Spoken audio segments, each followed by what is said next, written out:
Josie. Say, are you enjoying your book on Africa? You know, the librarian's here to answer all of your questions. Oh, yes, Professor. It's a great book.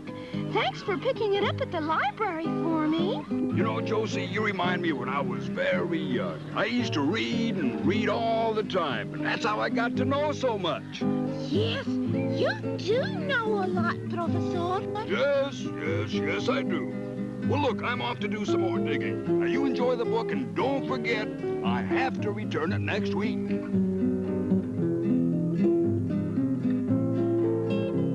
Wow! Look at those elephants. Elephants can weigh as much as 12,000 pounds. I didn't know that.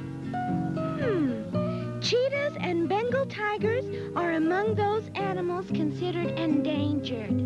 They have been crowded out of their natural habitat by human development.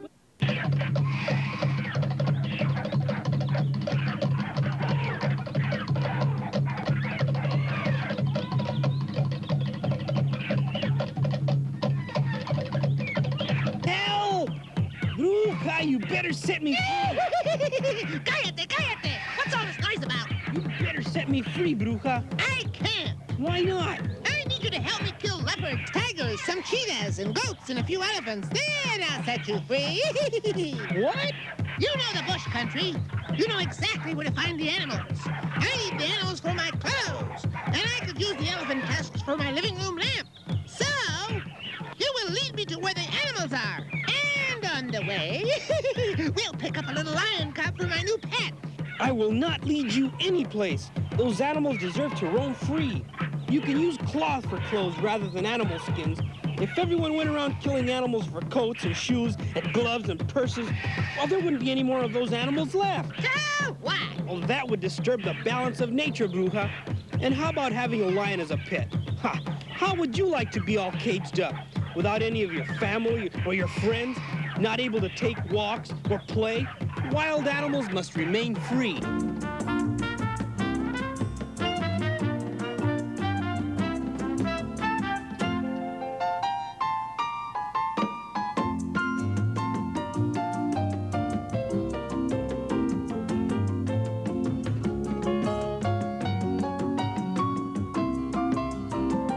Hey, look it, Maestro. The pigeons really love you, Maestro. You know, I'm really glad we could come to this old mission of San Juan Capistrano. I really am.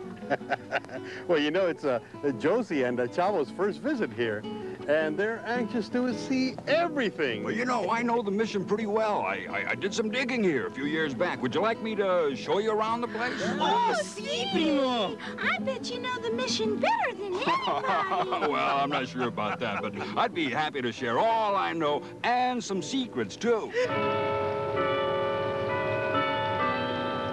Wow, look at all those bells up there. Chavo, estas campanas have hung in the campanario since 1813. Originally, they were in the bell tower of the great stone church. What stone church? Well, Josie, once there was a beautiful stone church here. The early California settlers built it in 1797. Boy, that was a long time ago. Were you there, Maestro? No, Josie, I'm afraid that's even before my time. Boy, that was a long, long time ago. Well, as a matter of fact, Father Junipero Serra claimed this land even before then. I think it was 1776, I believe. That's right, Maestro. The land was named after the Crusader St. John, San Juan de Capistrano. The great stone church was the third and largest place of worship to be built here. And although it was started in 1797, it wasn't completed until 1806, 9 years later. The bells were placed high in that special tower so they'd be heard by the settlers for miles and miles around. Unfortunately, this beautiful church was destroyed only 6 years later. And this is all that remains, this and those beautiful bells.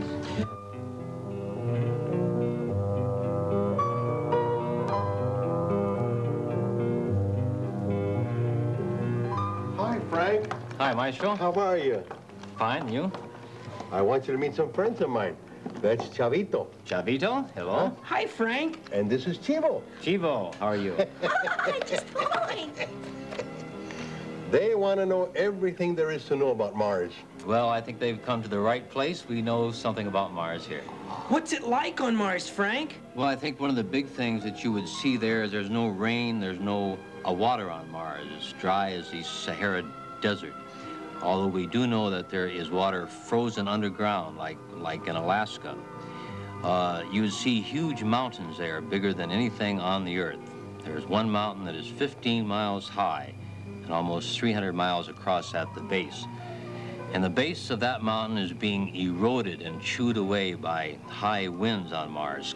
The winds there are as high as 200 miles per hour, which on the Earth would be a cyclone. And you would see sort of a pinkish red dust every place that you looked. And this wind picks up that dust and creates great dust storms as high as miles above the surface. The temperatures there, if you were standing right underneath the sun, it'd be like a pleasant day here in our state. But in the nighttime, it'd be as cold as 150 degrees below zero. It'd be very difficult for you or I to live there. It would be at times like being on a desert, because you would see great sand dunes, because these winds that pick up this pink dust and they put it into places where it piles up thick and tall. And it'd be just like being on the Sahara Desert or the Mojave. Isn't there any water or food there, Frank? Well, there's no food such as we know it here. We're hoping that if there are any life forms on Mars, that they would be microscopic. They would live down in the soil. And if they do live there, then they would have to have some kind of food to live on. Water, the only water you would see there would either be frozen or like a gas, because water cannot exist on Mars in a free form. It can't flow like a stream on the Earth. So there might be life on Mars then? Well, in 1976, a project called Viking is going to land 2 spacecraft on the surface. Now, each spacecraft will have a long arm that's going to reach out and pick up a little handful of the dirt, the red Mars dirt. Then we will perform inside these spacecraft 3 different experiments to see if there's little microscopic life in the soil. Now, if there is, then that means that life could develop elsewhere besides on the Earth. And if that's true, then the next question that we'd like to know is life the same on Mars as it is here? Is the chemistry the same?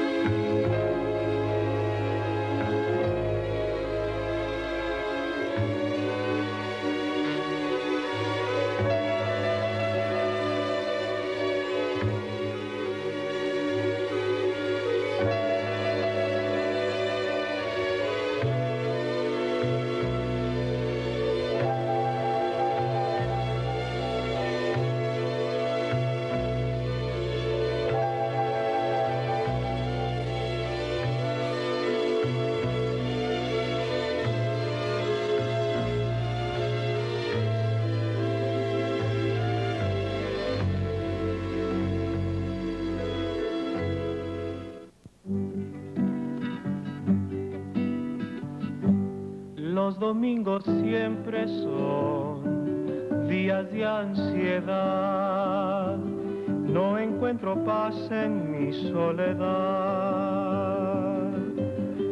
Tú haces revivir de felicidad todo mi sentir. Tu amor la ansiedad y hace sonreír mi ser.